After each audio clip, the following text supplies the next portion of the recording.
One more thing I like about your podcast is that you do, like you said, you cover a filmmaker's entire like filmography. You go through, movie by movie, I think chronologically.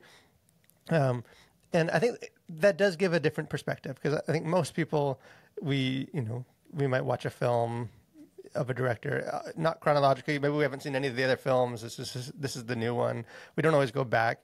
What do you think is the value? Again, you can't do that every time you watch a movie, but what is the value of some of that, of just kind of placing like a film, like a work of of art, in the context of a creator's like wider kind of canon body of work? Yeah.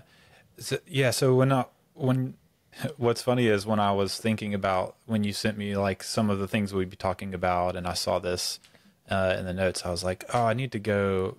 I've done kind of a breakout session at conferences where I teach about movies and faith, and there's this Francis Schaeffer quote from it's a little book called Art in the Bible that I highly recommend. You can read it like super quick. It's real small, where he talks about this, and you happen to have it like in the notes right below, and I was like, oh yeah. It's basically just this idea that the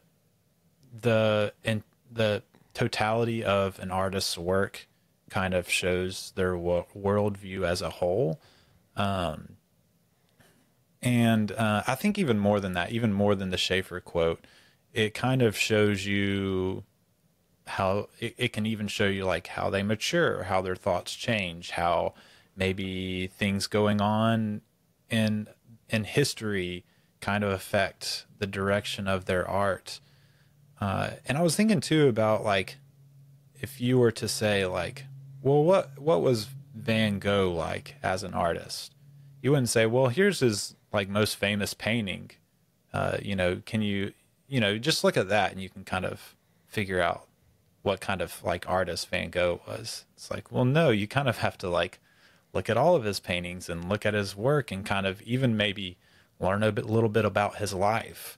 And I think people don't think about that with film directors as like filmmakers as artists, but I think it's a similar thing. Like when I in my podcast, what I really love is I usually am reading like a biography or something of the director kind of as I work through their filmography, and you can kind of see how things that you see in the movies like reflect maybe what's going on in their life at the time, or even like important historical things that are happening at the time that are like reflected in the movie. And I think that's really interesting too. So yeah, I do think it's important it's important to do in the same way that like when you learn about history and like art and history, you don't just like say, well, this is the statue of David, that tells you everything you need to know about Michelangelo. It's like, well, no, he has an entire body of work that says all kinds of stuff about him and what was going on in his culture. And so I would say that same thing applies to like directors and filmmakers in general. Yeah, because I know, like there's days where I feel sad and discouraged, or I grieving about something, and there's days where it's a real great day, and I had a great day with my kids, and it's I feel a lot of joy, and I feel like it's okay for me to like dwell in one, process the grief, and then at other times I process joy or other experiences, and that it's okay to not have to have all our emotions, all our thoughts, kind of lay them all out on the table every single time.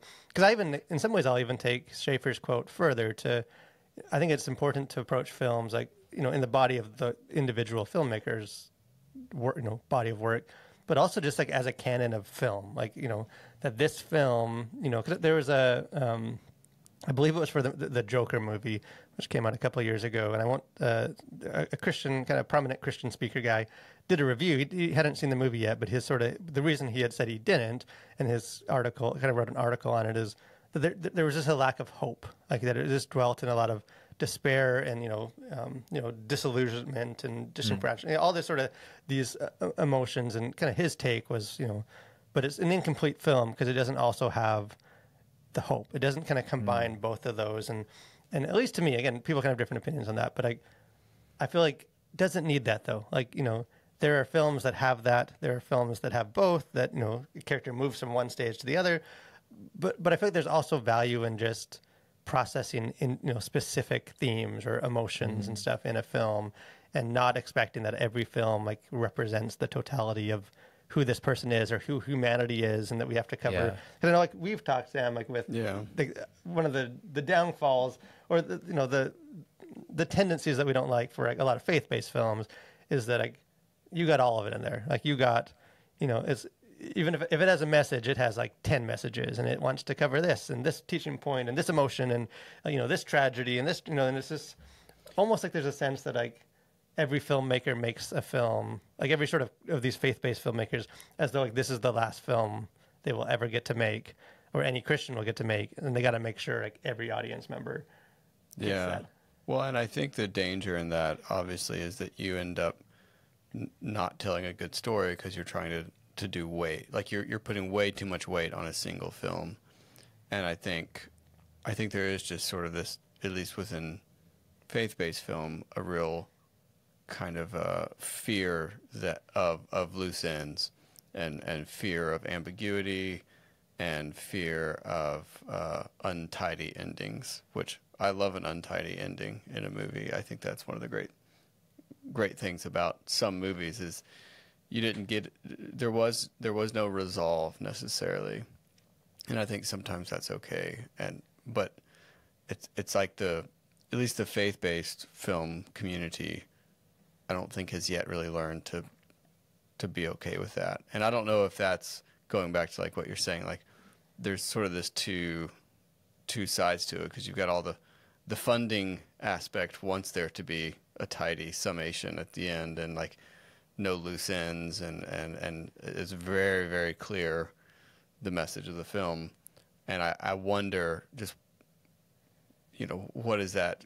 I would love to know those conversations among like people who are working on these films. Like, is there a lot of pushback from the producers, or what is that like? And why are we so afraid of having films that maybe have a little more ambiguity or don't end with a conversion at the end? Like, why not just like leave some stuff unprocessed and leave it up to the audience to process? I don't know. Because there is sort of a cliche of like people, and I used to do that too, of like Christian filmmakers and sort, they're just bad. Like they don't know how to tell nuanced stories. And as I've like had at least slightly more exposure and like conversations with screenwriters and people, like, and even like being in the room for some of those conversations, like you begin to realize like, no, like there's a lot of other factors at play. That this isn't necessarily even the story they want to tell. It's the story that they need to tell if they want this movie to have the money to to be able to market it to this specific audience. I know there's probably a million other questions.